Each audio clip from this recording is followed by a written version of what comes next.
in here. We see down at the bottom, we see the foramen magnum, very little condylar growth at this point in time. Obviously, there's no eruptive teeth, or you wouldn't expect to see eruptive teeth. We don't have a mandible, we just have the maxilla over here with the palatine processes. Here's a base of an occipital bone over here, and it is articulating with a sphenoid bone. That's the earliest point of the spheno-occipital synchondrosis. You told me that you're going to facial growth. If they don't mention that, let me know. Okay, because that's a rather significant aspect of facial growth and development, is this spheno-occipital synchondrosis. Okay, so I thought that would be interesting to bring over. When you're over in the lab, we also have some a child's skull, both from the standpoint of a deciduous dentition and also from the standpoint of a mixed dentition. So those are sometimes interesting to look at to see how and where the skull is at any point in time. Yeah. If you don't understand what he's talking about, or you can't find it on your skull, Oh, they raise don't your hand understand. and I'll Or reach your hand. Yes, sir. And a sagittal suture here, just behind it. So we don't see a metopic suture here in this particular adult skull. We see a full frontal bone here. And behind that coronal suture, we see a left and a right parietal bone. And we see the suture in between, not completely fused. So this is, the coronal suture is a little bit more fusion. So not a particularly old individual at the time of death. The lambdoidal suture you see back here. If you'll notice, that there are some, in the suture areas, some of the bones are actually disarticulated from the suture line. And there are two ways of looking at this. There was actually an anatomist named Wormian, right? Dr. Prideaux taught me this one. And Wormian described those bones, but there's some anatomists that talk about them from the perspective that they're Wormian because they get disassociated from the suture line by the suture line itself and separate these tiny bones from the suture line. So these are sometimes referred to as Wormian bones along the suture line. If we look at the lateral aspect of the skull, most of you don't have some of these structures like this little hook here or this spring here. We'll kind of take that off for the moment. But we have a temporal bone over here with its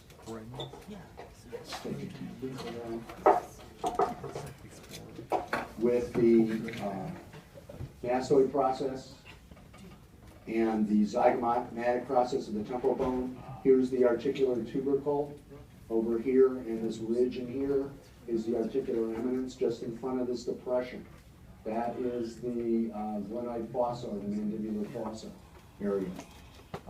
Here is a opening in the side of the skull. This is the external acoustic opening over here. Let's see, maybe the back is really over there. And then we still have on this skull the presence of a styloid process. These many times break off these skulls after a short period of time. So styloid processes. So these are all temporal bone portions. I was talking to you this morning that we have, in particular, in this area, we've got a opening here. I'll point it out and then talk about the bones that are surrounding it. This opening here, adjacent to the medial side of the glenoid fossa, this is referred to as the petrotympanic fissure.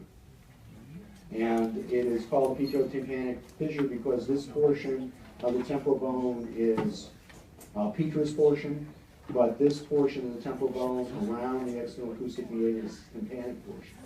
So those are the two aspects of the temporal bone that create that fissure. If we come over in front of the temporal bone, we have the sphenoid bone. This is the greater wing of the sphenoid bone. And we also have the frontal bone. This line here is created by cutting the calivary off the top of the skull. And then we have the parietal bone.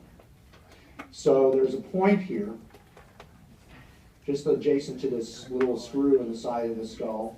There's the frontal bone, there's the greater wing of the sphenoid bone, there's the anterior superior aspect of the temporal squama here, and there's the parietal bone. That has this they should talk about when they're talking about facial growth and development in cephalometric radiographs. You can see this area or mark this area on the radiograph. That's called the pterion. That's the point where these four bones come in contact with one another or articulate with one another. So P-T-E-R-I-O-N, pterion. We come back here to where the temporal bone articulates along this suture. That's called the squamosal suture here, and then it comes over to engage this lateral portion of the lambdoidal suture over here. If we come forward from the temporal bone, we have from this articular tubercle, then we have this zygomatic process in the temporal bone, and we have the zygoma. Okay? And the zygoma articulates with its temporal process of the temporal process of the zygoma with the zygomatic process of the temporal bone. And then there's a space here deep to that arch, deep to that zygomatic arch. And what goes through there? You probably know this just from seeing photographs or illustrations in textbooks. What do you think goes through underneath this arch? Muscle. Okay, we're going to have a lot of work with this class, I can see already. There is a muscle that sits out here along over the temporal bone, the parietal bone called the temporalis, that comes down to attach to the mandible, that goes deep to this arch. If for some reason this arch is fractured from the outside, it will dig into the temporal bone and to the temporalis muscle, and the temporalis muscle will go into spasm and you won't be able to open your jaw. So you know, sometimes that happens on weekends. Somebody, you know, might have happened this weekend in relation to the Super Bowl. There could have been some bad interactions there. There were definitely bad interactions on the field. But, you know, or let's say a baseball bat, a baseball, something large and solid being thrown into the side of someone's head could easily fracture that zygomatic arch. In the center of this zygoma are usually one or two foramen. These are called zygomaticofacial foramen.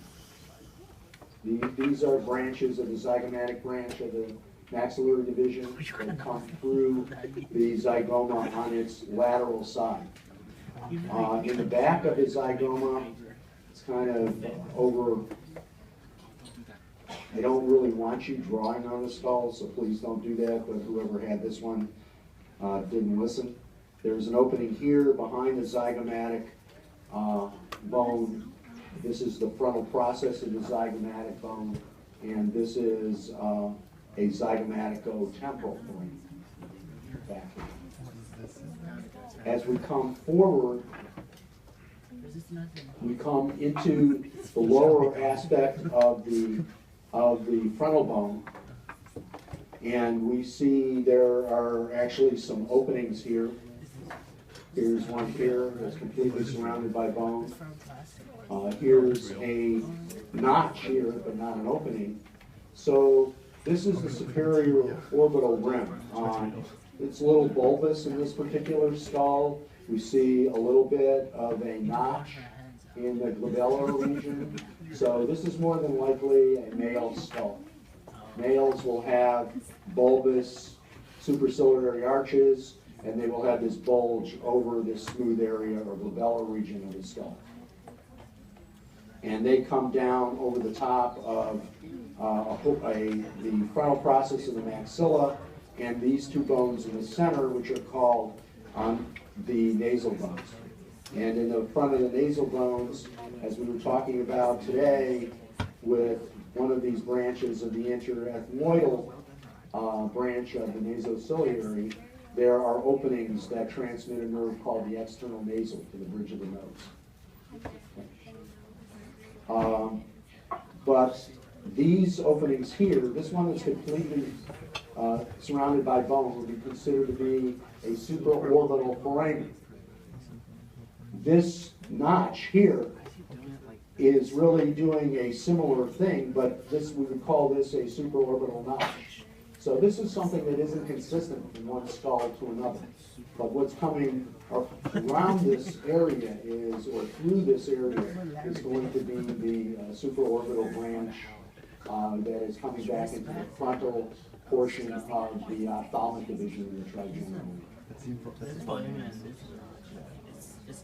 So we come from the zygoma and we come to this bone in the front on each side of the nasal aperture.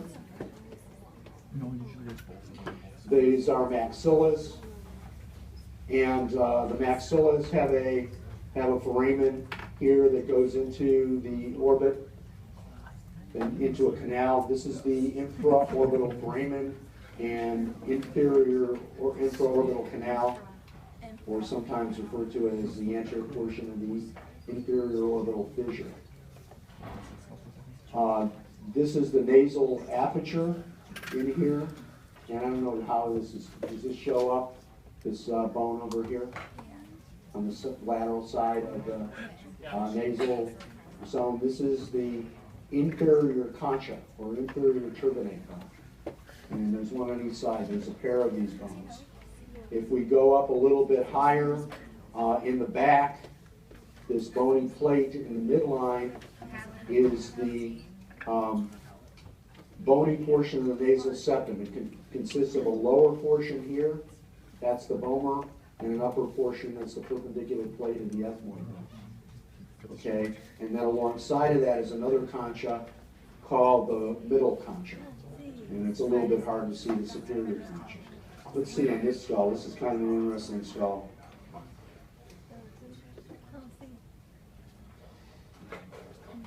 Because it literally totally disarticulates.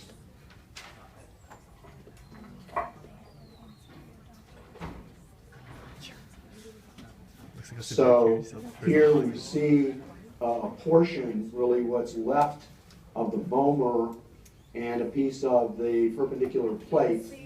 If we go in here, we see a inferior concha, a middle concha, and a superior concha. We also see a sphenoid sinus in the back of this area, the nasal chamber. So the reason those two bones are that far back is that there's a cartilage that comes in from the proboscis area of the nose and comes in down the center and articulates with those. That's the nasal septal cartilage. So the nasal septal cartilage goes a good way into the nose to come in contact with the vomer and the perpendicular plate. When there are usually septal deviations, they're caused by banging that anterior aspect of the nose, probably forcing that cartilage into the bones and causing the bones to be disarticulated to one side or the other.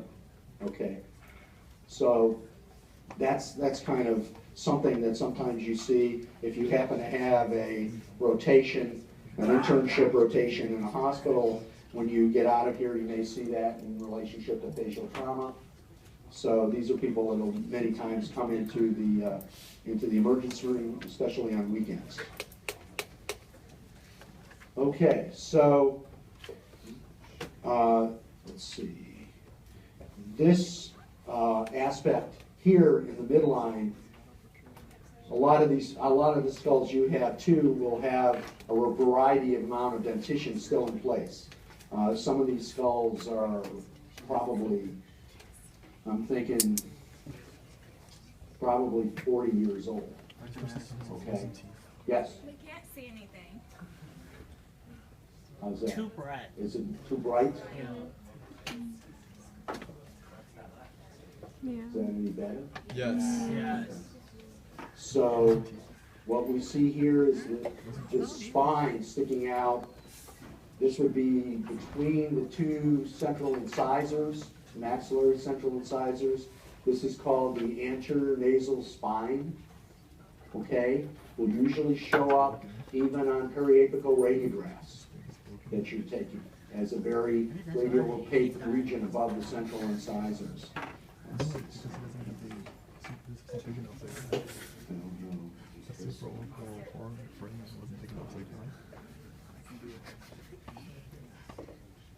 Too much fusion. Talk about that later. So the infraorbital foramens in the maxilla, here and here. These processes going up from the maxilla at the highest point articulate with the labellar end of the frontal bone and the lateral borders of the nasal bones.